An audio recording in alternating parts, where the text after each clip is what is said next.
பீகாரில் காங்கிரஸ் கூட்டணி முதல்வர் வேட்பாளரும் ஆர்ஜேடி கட்சி தலைவருமான தேஜஸ்வி யாதவ் ஹெலிகாப்டரை கண்டதும் முண்டியடித்த தொண்டர்களை போலீசார் தடியடி நடத்தி கலைத்துள்ளனர். அந்த காட்சிகளை பார்ப்போம்.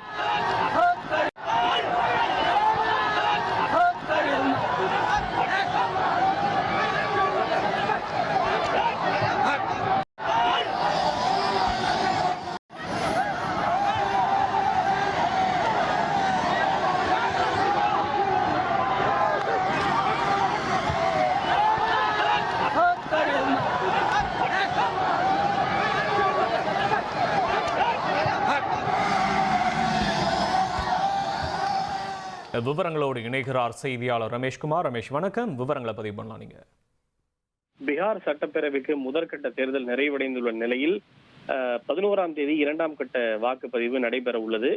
2ஆம் கட்ட தேர்தலுக்கான பிரச்சாரம் நாளை மாலையுடன் நிறைவடைய இருக்கும் நிலையில் பாகல்பூரில் நடைபெற்ற தேர்தல் பிரச்சார பொதுக்கூட்டத்தில் எதிர்க்கட்சி தலைவர் தேஜஸ்வி யாதவ் பங்கேற்பதற்காக சென்றார்.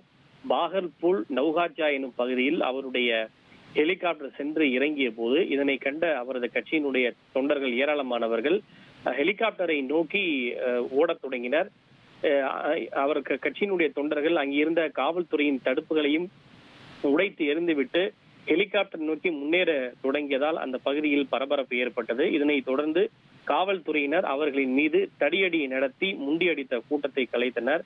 இதனால் அந்த பகுதியில் சிறிது நேரம் பெரும் பரபரப்பு ஏற்பட்டது. விவரங்களுக்கு நன்றி ரமேஷ்குமார்.